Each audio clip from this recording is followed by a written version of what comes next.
Hello, everybody. Welcome to another episode of Estudar Direito pelo Mundo, a podcast that shares different experiences of law students and law professionals all around the world. Today, I'll have the opportunity to interview Fernando, Loayza, Jordán, who will be sharing a little bit about law school and licensing process to become a lawyer in Peru, his LLM experience in the US, and also other educational experiences in Europe, and also some brief remarks on his experience as a professor in India. Thank you so much for joining us today, Fernando. My pleasure, Claudio. Thanks for having me. Well, to officially start this, I'll go ahead and read a little bit of your bio, okay? So Fernando is currently a doctoral candidate at Yale Law School and an associate professor of law at Jindal Global University. He holds a Master's of Laws degree from Yale Law School and a law degree from Pontificia Universidad Católica de Peru, where he graduated summa cum laude. He also studied taxation in the PUCP Peru LL.M program, also public policy and taxation at the Universitat Pompeu Fabra in Spain, also international taxation and transfer pricing at the Leiden University in the Netherlands, and finally US law at the Columbia Law School summer program, also in Europe. He has authored several papers in prestigious law reviews and chapters in books on a wide variety of legal and policy issues. He has served as a lecturer at PUCP Peru and at Universidad del Pacífico in courses related to taxation and the interaction between economics and law. He has served as tutoring law at Yale Law School and a lecturer of the Yale Young Global Scholars Program. He was awarded the 2022 Teaching Innovation Project grant by Yale Poorvu Center for Teaching and Learning to build strategies to connect university classrooms with social leaders. His research areas include constitutional law, taxation, law and political economy, public policy, and law and economics. He started his career in private practice, working for several years in tax and consultant for Big Laws and PwC, where he became a senior manager. After leaving PwC, he worked as an independent consultant on tax and policy issues for the Tax Justice Network as a researcher. He's currently focusing on his academic research. It's an amazing resume. And just to start a little bit of understanding some of your background, I'd like to ask you about your experience in Peru. I guess the first experience you had. So can you tell us a little bit about your bachelor's program? How long is law school in Peru? Is it a bachelor's program? Yeah, sure. Happy to do it. So there is some variety within law programs. Usually, the law degree, well, it's always a bachelor's degree, right? It's always an LLB. It usually lasts 6 years. Sometimes it takes a little bit longer. In some universities, including in my own, you have 1 or 2 years of general studies before jumping into law. So in my case, I had 2 years of general studies that included sociology, philosophy, political science, anthropology, psychology, and for 2 years, and then I jumped to 4 years into the law school. I took an extra term because I went to study to Spain for a bit. And that's kind of the structure. After you finish law school, you get your bachelor's degree, but that doesn't mean that you're a lawyer yet. You first need to go either through a thesis, you can do a thesis, or you can present and defend 2 case laws, like two cases that have already been solved by the Peruvian justice system. So you can pick between those. Most people prefer to present cases. Usually people that are more into academia or that they want to do, a little extra before going to study abroad or doing some more specific research, they prefer to do the thesis. In my case, I did the thesis. It took me like 1.5 years. And after that, you receive your degree as a lawyer. Mm-hmm. But that is not the end of it. Then you need to incorporate to to the Bar Association, right? In my case, to the Lima Bar Association. That's usually just bureaucracy. Like there is not a real exam or anything like you can find in the US, for example. So the real challenge is to get your degree as a lawyer, and then you have to go through the bureaucracy of being incorporated to one of the Peruvian bar associations. But that's very procedural, as I say. Okay. Oh wow, fantastic! It's very unique way to do it, right? As I compare different countries, I see that there are some definitely some differences to the Peruvian system, and that's amazing. I like to see those in different countries. Well, moving forward on your experience in studying law abroad and teaching it as well, I'd like to know, would you be able to share with us a little more about your experiences in Europe? You mentioned you studied as an exchange student in Spain during your university program. And then I know also there were some experiences in Leiden and Amsterdam. Would you be able to share a little bit about those with us? For sure. I think the biggest challenge for me going abroad was English. And I think that's a shared challenge by many people.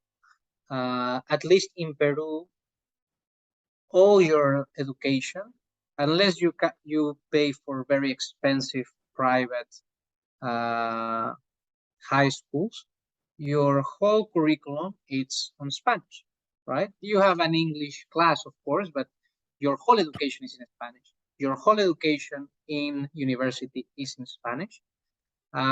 So even though you kind of learn English along the way, you have never been subject to the experience of having to read legal material, lengthy legal material or complex legal material in English. You haven't gone through the experience of debating in English, participating in English in a classroom. So I think that was kind of my biggest challenge. I was very used to being outspoken in class, and I love debating, I enjoy seminars a lot, and we can talk about that later.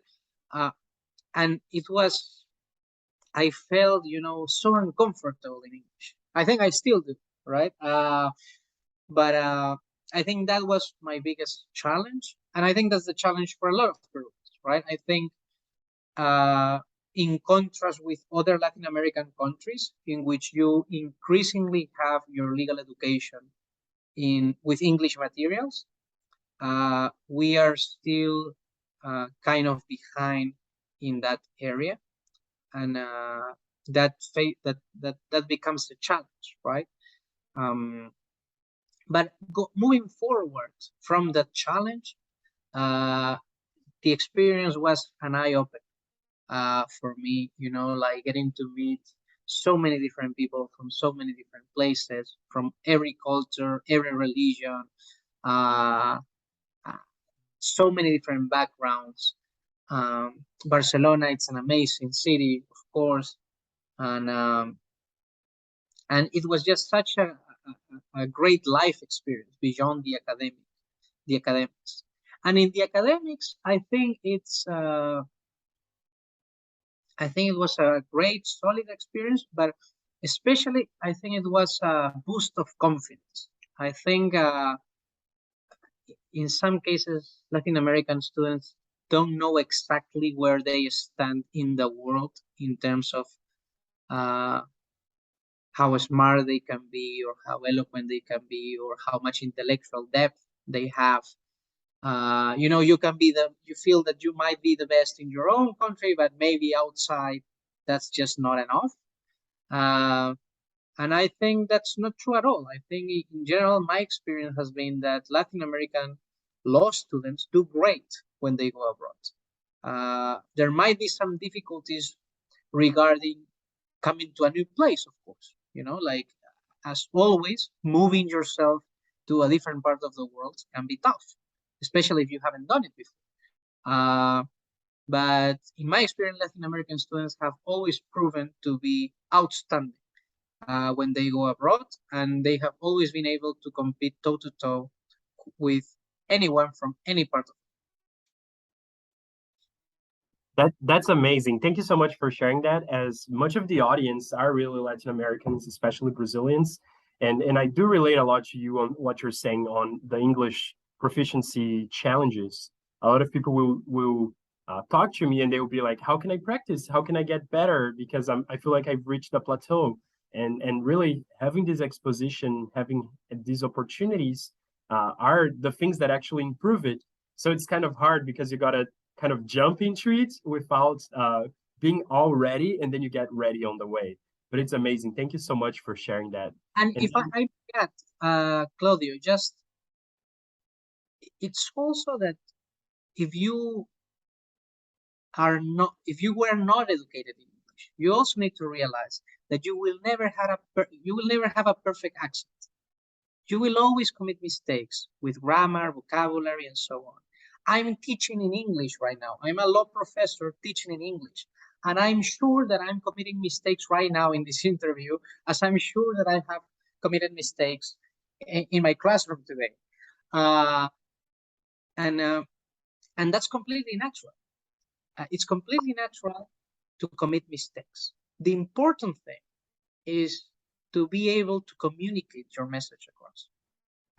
And you can do that with not the best vocabulary, with a thick accent, with mistakes in grammar, and you will get better along the time. You will get more confident as well, because a huge part of it, in my eyes, it's confidence. You know, you feel like uncomfortable with it. I think the biggest challenge is to feel confident enough to make mistakes. And you will also realize that you are with a lot of other international students that they are also committing mistakes. And that has nothing to do with how smart you are, how good of a lawyer you are. They are all brilliant people. They just happen to have other languages as their mother tongue, right? And I would go even further and say that you actually get a lot of respect from people in US classrooms because you are, let's say, competing with them in a language that is not your own. How impressive is that? You know, I think that's something that we should embrace. Like, instead of saying, oh, I'm not super comfortable with my English, or my English is not the best, you know, take some pride on the idea that you are competing in the most, in the most competitive law schools in the world, in a language that is not yours, and you're still doing great. thank you so much. That was really nice. I hope you guys, as you hear this, you also take this to heart, because it's really true. And I just love to hear that. And maybe now, as we go forward, and you just mentioned about the best universities in the world, I'd like to go ahead and learn a little more about this point in your career. Could you share with us a little more of how you decided to go to Yale, and a little bit of your motivation and decision to pursue an LLM there? Yeah. I mean, that was such a turning point in my life. I I had always been interested in academia, and after finishing law school, I always wanted to remain in touch with that world, so I kept writing papers, publishing, teaching.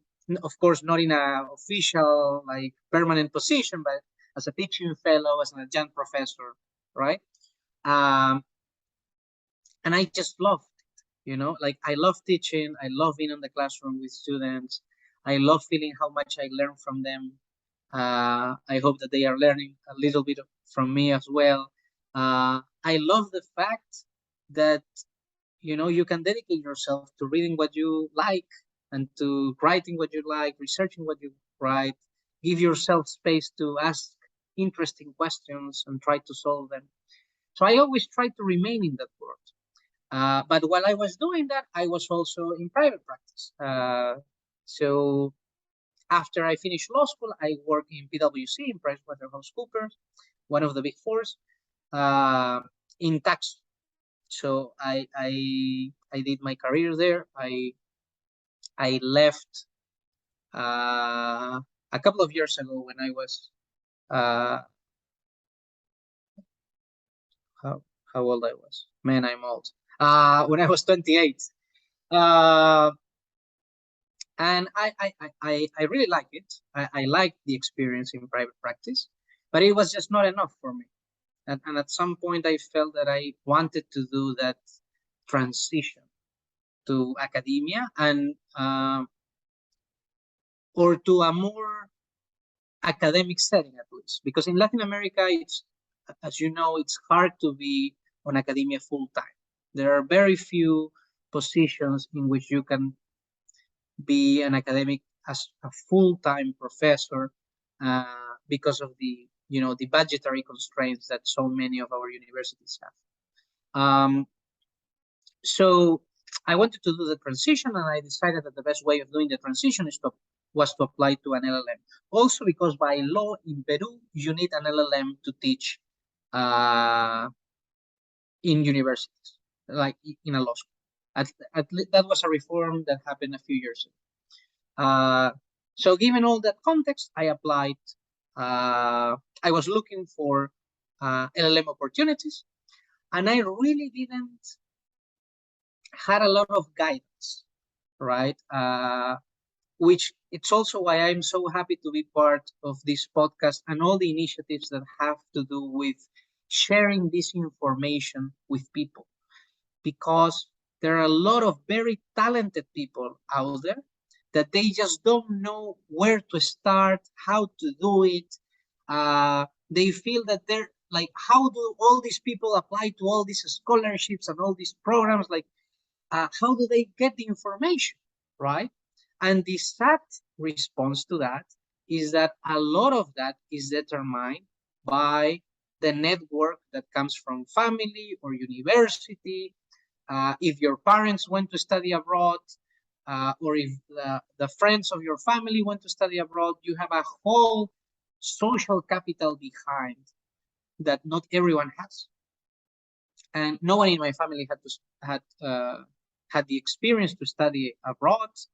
And I didn't I didn't have a lot of guidance, right? I saw some people in the university going for this. I decided I should try it, but I was so afraid of not getting anywhere that I applied to 15 universities, which was a lot of work. I wouldn't recommend that to anyone. Like 15 is too much. I mean, I always suggest, you should have your backups, you should apply to several programs, but 15 is too much. But I applied because I didn't know how good my CV really was. I didn't know exactly what they were looking for. And also, I didn't know if I could get a scholarship because, as you know, paying for an LLM in the US, it's extremely expensive. Like almost no one will have the resources to pay for it. Like just, I don't know if the people that listen to your podcast know this, but to pay for an LLM in the US, it's around $100,000. And very few people in Latin America have $100,000 in their bank accounts. So you have to go for these scholarships. So that's also why I applied to all these universities. But when the acceptance letter came from Yale, I knew, that was it. For several reasons. And I don't know if you want me to go through that, but or maybe I'm talking too much. You tell me. Oh man, I'm loving it. If you don't mind sharing a little bit more of details, I think that would be great. Just mentioning a little bit of why Yale, because I know that Yale has a little bit of a different take on the LLM program than most of the LLMs that are more professional, leaning in less like academia oriented. So if you could like just share with us a little bit of that, that would be great. Yeah, for sure. There are many differences. One of the main differences is what you are mentioning, right? Like people that go to Yale are very academia oriented. So most people have already published, have already have teaching experience. In my cohort, in my class, More than half of people were already enrolled in a PhD or had finished a PhD. So the age is also, the average is older. If you see the average age at Columbia or NYU, for example, it must be like 23, 24. You have a bunch of people that came straight from their law degrees. In the case of Yale, the average of the LLM was between 29 and 30. I started the LLM when I was 27, and I was one of the youngest ones. So that's a huge difference that I think provides a lot, like it provides a lot of richness to the program, right? Like, because everyone comes already after a lot of experience teaching, researching, writing, doing policy work, practicing law, and it's completely different, right? So whatever program you choose, my recommendation is always to look at the profile of people that you will have around to see if you are a good fit, because a huge part of these programs is learning from your peers, right? So if you are into academia, you want to be surrounded by people that are in academia. If you have other kinds of interests, right? If you want to be more policy oriented, maybe you want to go to a program with people that had already the experience in the policy, right? So that's something unique about Yale, the academic emphasis. Most people are in academia, and it's so oriented to academia that part of the scholarship that Yale gives you is conditional to the fact of you teaching. So part of there's a conditional grant that becomes a scholarship if you go back to your country to teach. It's their way of incentivizing that everyone teaches, right? That's what they want that's what they want the Yale graduate to be, an academic professor. Not everyone does, of course, but most people, they teach at least in certain capacity. Maybe not full-time professors, but at least they are lecturers in some capacity. The other big difference, I would say, between Yale and other LLM programs is the numbers. The Yale LLM program is probably the smallest LLM program in the world, at least from the well-known universities, right? So if you want to compare, for example, Harvard has sends out between 160 and 180 offers. So that's a huge class.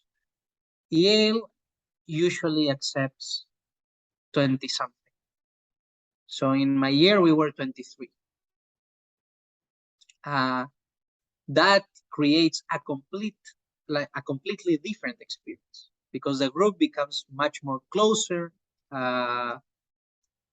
It's also that you are forced.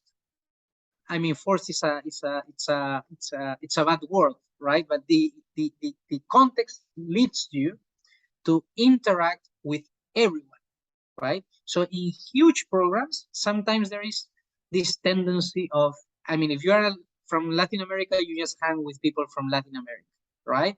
Or if you are a tax person, you hang with tax people, right? If you are in a 20-something people program, you talk with people from all over the world, and you talk with people about everything, right? So I was the only tax person in my cohort, and I had people doing crazy things about philosophy of law, about citizenship and immigration, about labor law, about corporate law. Like, I was thrown into this very small, outstanding group of people that they all did different stuff, from very different methodological approaches, from very different interdisciplinary backgrounds. So you had people that had studied economics, people that had studied political science, people that had studied philosophy. I was one of the few only lawyers in the program. And that is a unique experience that you don't get in large classes. It also helps that if you are few in numbers, that means that you have more faculty for you. So that means that you will have, I had seminars that were like for 5 people. And if you want to reach out to a professor, that professor is always obviously going to have more time in a small law school, such as Yale, than in a large law school, as you can find in NYU, for example. NYU is huge, lots of people. It's still an amazing program. Like all Harvard, NYU, amazing programs, great faculty, great people in, but the experience is different if you are in a small group. And I'm sure there are cons as well. You know, like there are some things that you get with large classes that you don't get in small classes. So, for example, you don't get other Peruvians in your class. You are usually the only one of your country because it's a very small cohort. In my year, there was only one Brazilian, a very good friend, Nicole. But yeah, I mean, advantages and disadvantages for sure. I prefer mine, but I'm obviously biased. That's right. That's fantastic, though. I really see like how many benefits there would be to be in a small cohort. It's really amazing. And oftentimes we'll talk about the more like traditional degrees and don't go too much into academia. So I've had several speakers before talking about the JD programs and a little bit about the LLM. And then you're the first person here who's having a SJD experience. So I also wanted to know a little bit about how does it work? What is this degree that you're pursuing? And also, if I researched it right, apparently Yale will just intake SJD candidates who were already part of their LLM program, right? So this is a very interesting thing. So could you tell us a little bit about this degree? Sure. The JSD or the SJD, depending on the university, they call it differently. But at the end of the day, this is just a PhD in law. But it's usually a PhD in law that like non-US lawyers go for, because lawyers trained in the US already went through already have a college degree, already have a JD, a Juris Doctor from the law school. And if they want to go to academia, they do a PhD, but a PhD in something else. So a PhD in philosophy or political science or economics or history. If you see the new generation of law professors being hired in the US, most of them have a PhD in something else. It's becoming a trend, and as in everything, like every year, everything gets more competitive, right? So I guess that in 20 years, you will need a PhD with your JD to apply for a law professor position. But in any case, this JSD, it's a doctoral program that usually changes a lot from law school to law school. So usually it's a degree that it's very oriented to research. So you should have a lot of time to do your own research. So you have a lot of freedom, right?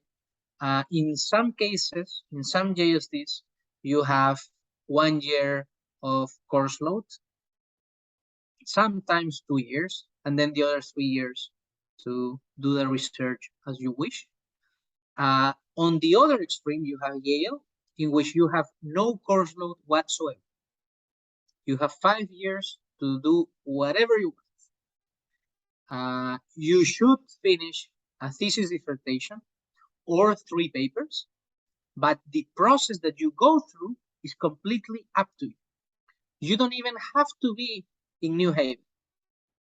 Like I'm an example. I'm in India right now. I'm still writing what I need to write to get the degree, but I can be wherever I want. So my first year of the JSD, I was in Lima, actually. My second year, I was in New Haven, in Yale. In my third year, I'm here.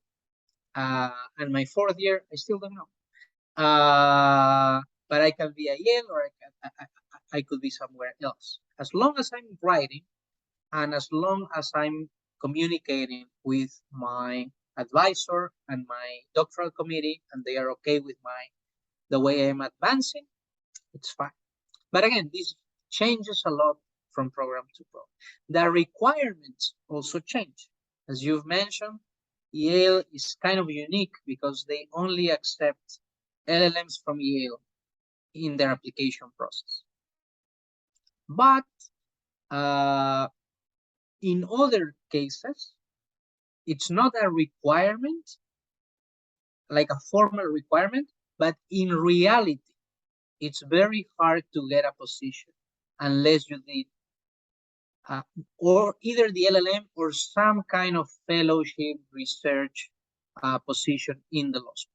So if you see Harvard, for example, the program at Harvard, they don't require you to do the LLM at Harvard, but 90-something% of the people that get a position have an LLM from Harvard. And the others that they don't, they come from other top law schools in the world, right? So it's usually the LLM is kind of a step before, like a natural step before applying to these JSD programs.